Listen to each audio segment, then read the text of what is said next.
Breast feeding ಮಾಡ್ತಿರೋ mother's ಇರ್ತಾರಲ್ವಾ, ಅವರಿಗೆ mainly ಏನ್ ತೊಂದರೆ ಆಗ್ತಿರುತ್ತೆ ಅಂದ್ರೆ, ಒಂದು ಎದೆ ತುಂಬಾ ಭಾರ ಆಗ್ತಿರುತ್ತೆ, ಇನ್ನೊಂದು ಎದೆ ಲೈಟ್ ಆಗಿರುತ್ತೆ. ಸೊ ಇದಕ್ಕೆ ನಾವು ಬ್ರೆಸ್ಟ್ ಎಂಗಾರ್ಜ್ಮೆಂಟ್ ಅಂತ ಕರಿತೀವಿ. ಇದರಲ್ಲಿ ಟೆಂಪರೇಚರ್ ಕೂಡ ಇನ್ಕ್ರೀಸ್ ಆಗಿರ್ಬೋದು, ತಾಯಿಗೆ ಎದೆ ಮೇಲೆ ನೋವು ಇರ್ಬೋದು, ಇಲ್ಲಾಂದ್ರೆ ಹಾಲ್ ಕಟ್ಟಿರೋ ಫೀಲಿಂಗ್ ಕೂಡ ಬರ್ತಾ ಇರುತ್ತೆ. ಈ ತರ ಕಂಡೀಷನ್ ಅಲ್ಲಿ ನಾವು ಮನೆಯಲ್ಲಿ ಏನೇನು ಮೆಥಡ್ಸ್ ನ ಯೂಸ್ ಮಾಡಿ ಇದನ್ನ ರಿಲೀವ್ ಮಾಡಬಹುದು ಅಂತ ಈ ವಿಡಿಯೋದಲ್ಲಿ ನಾನು ನಿಮಗೆ ತಿಳಿಸ್ಕೊಡ್ತೀನಿ. ಮೊದಲನೇದಾಗಿ, ಸಾಕಷ್ಟು ತಾಯಂದಿರು ಪ್ರತಿ ಸಲ ಫೀಡಿಂಗ್ ಮಾಡುವಾಗ ಎದೆನ ಕ್ಲೀನ್ ಮಾಡ್ಕೊಂತಾ ಇರ್ತಾರೆ.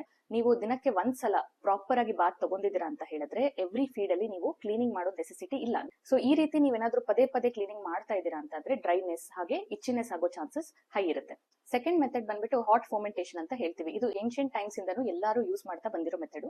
ಸಿಂಪಲ್ ಆಗಿ ನೀವು ಒಂದು ಕಾಟನ್ ಕ್ಲೋತ್ ನ ವಾರ್ಮ್ ವಾಟರ್ ಅಲ್ಲಿ ಡಿಪ್ ಮಾಡ್ಬಿಟ್ಟು ನಿಮ್ಮ ಬ್ರೆಸ್ಟ್ ಮೇಲೆ ನೀವು ಇಡೋದ್ರಿಂದ ಸಾಕಷ್ಟು ಮಟ್ಟಿಗೆ ನಿಮಗೆ ರಿಲೀಫ್ ಸಿಗುತ್ತೆ. ಇನ್ನೊಂದು ಮೇಜರ್ ಮಿಸ್ಟೇಕ್ ಏನ್ ಮದರ್ಸ್ ಮಾಡ್ತಾರೆ ಅಂತ ಹೇಳಿದ್ರೆ, ನೋವಿರೋ ಕಡೆ ಫೀಡಿಂಗ್ ಮಾಡೋದಕ್ಕೆ ಹೋಗೋದಿಲ್ಲ. ಈ ತರ ಮಾಡೋದ್ರಿಂದ ಏನಾಗುತ್ತೆ, ಆ ಎಂಗಾರ್ಜ್ಮೆಂಟ್ ಇನ್ನೂ ವರ್ಸನ್ ಆಗೋ ಚಾನ್ಸಸ್ ಇರುತ್ತೆ. ಅವಾಗ್ಲೂ ನೀವು ಎಂಗಾರ್ಜ್ಡ್ ಆಗಿರೋ ಬ್ರೆಸ್ಟ್ ಅಲ್ಲಿ ಆದಷ್ಟು ಫೀಡಿಂಗ್ ಮಾಡೋದಕ್ಕೆ ಟ್ರೈ ಮಾಡಿ. ಈಗ ಎಂಗಾರ್ಜ್ಮೆಂಟ್ ಇದೆ, ಹಾಗೆ ನಿಮ್ಮ ನಿಪ್ಪಲ್ ಅಲ್ಲಿ ಕ್ರಾಕ್ ಇದೆ, ಅದೆಲ್ಲ ನೀವು ಅಬ್ಸರ್ವ್ ಮಾಡ್ತಿದ್ದೀರಾ ಅಂತಂದ್ರೆ ಫೀಡಿಂಗ್ ಮಾಡಿದ ಆದ್ಮೇಲೆ ಬರೋ ಹಾಲಿರುತ್ತಲ್ಲ, ಹೈಂಡ್ ಮಿಲ್ಕ್ ಅಂತ ಏನಂತೀವಿ, ಅದನ್ನ ನೀವು ಈಸಿಲಿ ಅಪ್ಲೈ ಮಾಡೋದ್ರಿಂದ ನ್ಯಾಚುರಲಿ ಹೀಲಿಂಗ್ ನ ನೀವು ನೋಡ್ತೀರಾ. ಆದಷ್ಟು ಫೀಡಿಂಗ್ ಆದ್ಮೇಲೆ 1 hour ಒಳಗಡೆನೆ ನೀವು ಎಂಗಾರ್ಜ್ಡ್ ಆಗಿರೋ ಬ್ರೆಸ್ಟ್ ಇಂದ ಹಾಲನ್ನು ಹ್ಯಾಂಡ್ ಇಂದ ಎಕ್ಸ್ಪ್ರೆಸ್ ಮಾಡಿ ತೆಗೆಯೋದಕ್ಕೆ ಟ್ರೈ ಮಾಡಿ. ಕೊನೆಯದಾಗಿ, ಕ್ಯಾಬೇಜ್ ಲೀವ್ಸ್ ಏನ್ ನೀವು ಮನೆಯಲ್ಲಿ ಯೂಸ್ ಮಾಡ್ತೀರಲ್ಲ, ಅದನ್ನ ಸ್ವಲ್ಪ ಹೊತ್ತು ಫ್ರಿಜ್ ಅಲ್ಲಿ ಇಟ್ಬಿಟ್ಟು ನಿಮ್ಮ ಎದೆ ಮೇಲೆ ಇಟ್ಕೊಳೋದ್ರಿಂದ ಸಾಕಷ್ಟು ಇಂಪ್ರೂವ್ಮೆಂಟ್ ಕಂಡು ಬಂದಿದೆ. Thank you.